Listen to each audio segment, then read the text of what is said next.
내 두려움 없네. 본받는 주님의 너희가 모든 일에 나를 기억하고 또 내가 너희에게 전하여 준 대로 그 전통을 너희가 지킴으로 너희를 칭찬하노라.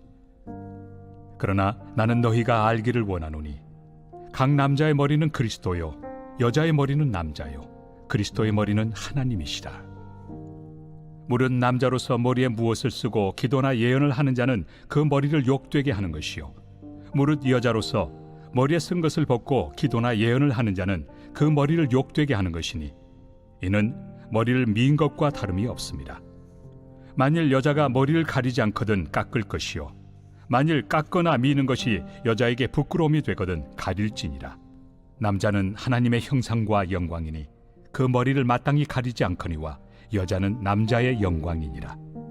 남자가 여자에게서 난 것이 아니요 여자가 남자에게서 났으며 또 남자가 여자를 위하여 지음을 받지 아니하고 여자가 남자를 위하여 지음을 받은 것이니 그러므로 여자는 천사들로 말미암아 권세 아래에 있는 표를 그 머리 위에 둘지니라. 그러나 주 안에는 남자 없이 여자만 있지 않고 여자 없이 남자만 있지 아니하니라. 이는 여자가 남자에게서 난 것 같이 남자도 여자로 말미암아 났습니다. 그리고 모든 것은 하나님에게서 났느니라. 너희는 스스로 판단하라. 여자가 머리를 가리지 않고 하나님께 기도하는 것이 마땅하냐? 만일 남자에게 긴 머리가 있으면 자기에게 부끄러움이 되는 것을 본성이 너희에게 가르치지 아니하느냐? 만일 여자가 긴 머리가 있으면 자기에게 영광이 되나니 긴 머리는 가리는 것을 대신하여 주셨기 때문이니라. 논쟁하려는 생각을 가진 자가 있을지라도 우리에게나 하나님의 모든 교회는 이런 관례가 없느니라. 평안하셨습니까? 지난밤 좋은 꿈 꾸셨습니까? 오늘 하루 상쾌하게 시작하시기 축복합니다. 6월 17일 수요일입니다. 이제 6월달도 반이 넘는 시간이 지났습니다. 그리고 이번 주일날은 우리 교회인들이 다 함께 또 우리 교회가 기도하며 후원하는 김인태 선교사님 모시고 말씀 듣고 헌신하는 시간을 갖겠습니다. 몸과 마음을 하나님 앞에 바로 서는 시간으로 나오시기를 축복합니다. 오늘 주신 말씀은 고린도전서 11장 2절부터 16절까지 말씀입니다. 말씀을 통해 하나님의 은혜를 붙잡고 바라보는 그건 저희가 되시길 축복합니다. 예수 그리스도의 십자가의 복음은 우리에게 놀라운 자유를 주셨습니다. 우리는 더 이상 죄의 종노릇을 하지 않고 자유함을 얻었습니다. 그것이 복된 소식이고 복음이라고 합니다. 그러나 바울 사도가 사역했던 고린도 교회에는 이 자유를 오해했던 사람들이 있었습니다. 이제 그리스도 안에서 남녀가 평등하고 자유하다는 이유로 당시 사회적 통념상 정숙함과 영적인 권위를 상징했던 머리쓰개, 수건이죠. 이슬람 사람들이 쓰는 히잡과 비슷한 모양의 문화권에 관한 것들이에요. 예배 중에 그것을 벗어 던진 사람들이 있었던 것입니다. 이것을 얼핏 보면 당당한 자유의 표현 같지만 그 당시의 문화와 사회적으로 보다라면 믿음이 연약했던 자들을 실족하게 하고 복음 전파를 가로막는 무질서적인 것들이었습니다. 오늘 본문을 통해 바울은 복음의 자유를 누리는 진정한 예배자가 기억해야 할 세 가지 영적인 원리를 우리 가운데 이야기합니다. 첫 번째는 2절부터 10절까지 말씀입니다. 하나님이 세우신 영적인 권위와 창조의 질서를 존중해야 합니다. 교회에 와보면 오해하기 쉽죠. 젊은 청년을 보고 목사님, 전도사님 그럽니다. 그리고 집사님, 장로님, 권사님 하면서 이렇게 말하는 그런 세상과 다른 문화들도 받아들이기 쉽지 않습니다. 세상의 나이나 혹은 학벌이나 그런 걸로 말하지 않고 교회에는 직분과 또 더 적당한 조직을 세워나가죠. 이것이 하나님이 세우신 영적인 질서의 인정입니다. 3절에 보면 바울은 각 남자의 머리는 그리스도요, 여자의 머리는 남자요, 그리스도의 머리는 하나님이시라고 선포합니다.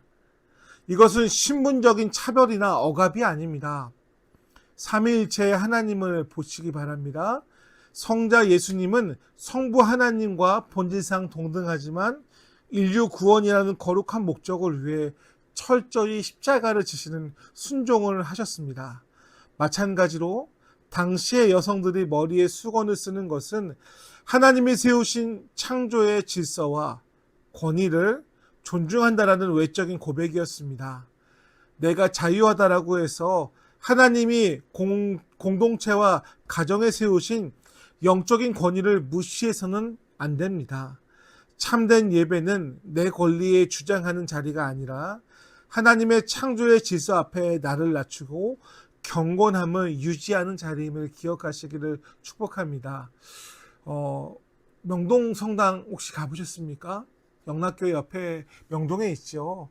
카톨릭이 우리와 다르지만 고리타분해 보이지만 때때로 가보면 조용하고 경건하게 기도 드리는 모습들이 또 마음의 평안을 줄 때도 있어요. 오늘날 열린 예배와 또 여러 박수치며 하는 그런 교회 활동들이 때로는 교회에게 허락되었던 경건을 잃어버릴 때가 있는 모습들을 바라보면서 교회 안에 박수치며 드럼치며 기타치며 그게 찬양하는 것만이 아니라 때로는 오르간 반주를 하고 때로는 성가대의 경건한 찬양을 통해 예배 드리는 것 가운데에도 은혜가 있음을 우리 가운데 얘기합니다.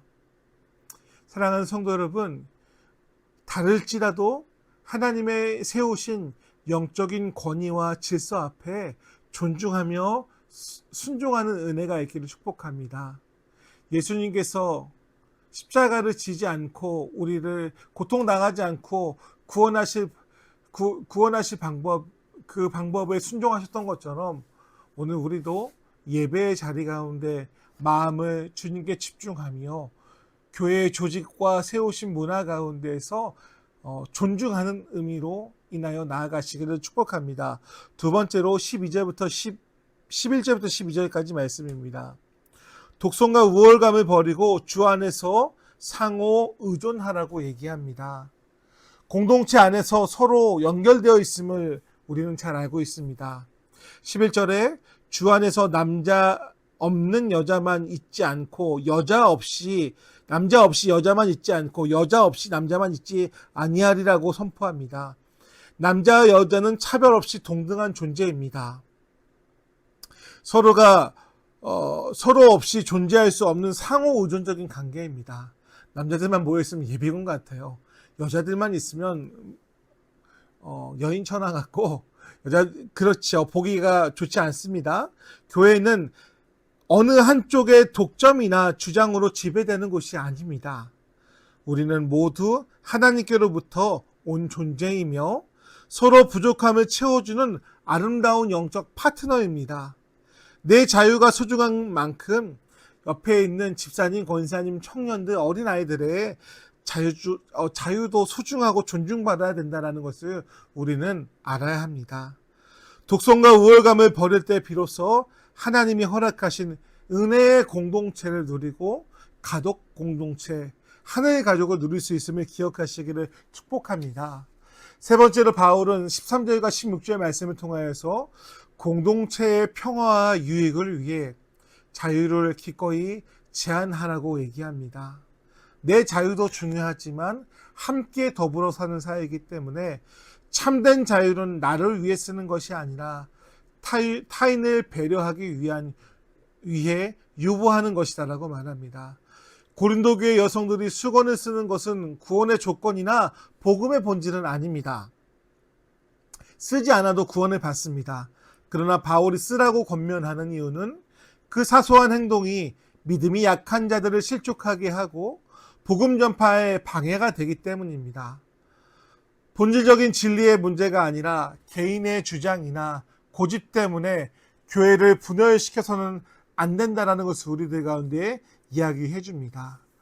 진정한 영적인 성숙은 내가 무엇이든 할 수 있는 자유를 뽐내는 것이 아니라 교회의 평화와 유익을 위해 내 자유를 스스로 제한할 줄 아는 사랑에서 나옵니다. 그러므로 나보다 교회의 유익을 먼저 생각하는 것이 성숙한 신앙인입니다. 오늘 하루 배려하며 오늘 하루 함께 세워져 나가는 여러분의 가정과 일터와 우리 교회가 되기를, 또 우리 교회를 통해, 한국 교회를 통해 이 사회가 더 도덕적이고 성숙하게 나아가는 은혜가 있기를 축복합니다.